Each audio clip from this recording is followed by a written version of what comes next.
everybody, my name is Macey Waid, and I have been following the Lord now for 19 years. I can definitely say that I have seen Jesus move in so many powerful ways throughout my life. It hasn't always been easy, and sometimes it's actually been incredibly hard. But I have learned that there's a peace and comfort found in Jesus that nothing else can offer. So when I was in high school, my music minister at the time pulled me aside and told me that he could tell that the presence of the Holy Spirit was very strong with me, which, if you know my story, was very surprising. Oftentimes when I share how God has moved in my life, I focus on the past. I am quick to share how Jesus literally saved my life multiple times as a teenager and met me in one of my darkest moments. However, I think it's important that I speak on what God is currently doing in my life, even if the thought is slightly terrifying. So in February of this year, I received news that radically changed my world. It has affected every aspect of my life. This information completely shattered me. It made me question God and who I was in His plan. I remember crying so much and wondering, does God even care? Does He really intervene? Why would He allow this to happen to me? I stopped reading my Bible. I stopped praying.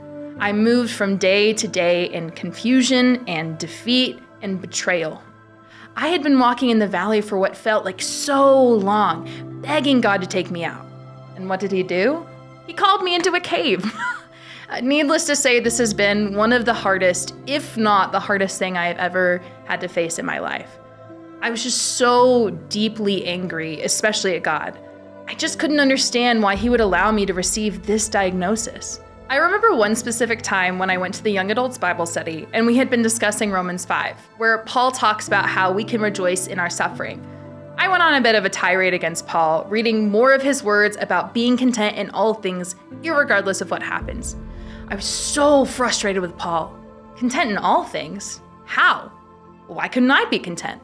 Why was I so angry? Why was this so hard and defeating? Was there something wrong with me that I couldn't endure and embrace my circumstances? Paul has always had a pretty profound impact on my walk with the Lord. And as I fought with God and faith and my life in general, 2 Corinthians 12 kept popping up. It says this, "So to keep me from becoming conceited because of the surpassing greatness of the revelations, a thorn was given me in the flesh, a messenger of Satan to harass me, to keep me from being conceited. 3 times I pleaded with the Lord about this, that it should leave me. But He said to me, 'My grace is sufficient for you, for my power is made perfect in weakness. Therefore, I will boast all the more gladly in my weaknesses, so that the power of Christ may rest upon me. For the sake of Christ, then, I am content with weaknesses, insults, hardships, persecutions, and calamities. For when I am weak, then I am strong.'" Something in this passage caught my eye in a whole new way. Christ says that His grace is sufficient. I was confused. Why grace? Not His joy, not His love, not His peace, but in this moment of utter weakness and defeat, Christ gives His grace. In the middle of March, I was driving somewhere and just crying literally to God.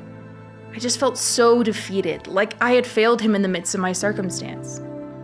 But in that moment, I felt the Lord whisper to me, "Macey, you're dependent on me. I am not dependent on you." That truth was very liberating, that God is not dependent on my perfection or my rituals or my routines. I am not the one that holds my life together and makes it all work out. God is. His grace is sufficient because I need it today, tomorrow, and forever. I am still adjusting to my life-altering circumstances. In fact, every day brings a different battle, and it has been so very hard. But I am very thankful that before all this, I spent time really digging into the Word and building up a store that I can fall back on now. I am so thankful for the people in my life that have pointed me countless times to Jesus, even when I didn't want to hear it. I think that God sometimes allows us to go through storms out of His love, kindness, and great mercy, because He knows we will have to depend on Him through it. And through these times, we grow closer to Him as He makes us more like Jesus. We live in a broken world, and though God is not the cause of evil in the world, Genesis 50:20 teaches us that God can take what the enemy meant for evil and turn it for good. So if you're currently in the middle of a storm and it's taken you out, God has not abandoned you. If you feel like giving up and throwing in the towel, God won't give up on you. He's not dependent on your performance. He is the one who is strong when we are weak.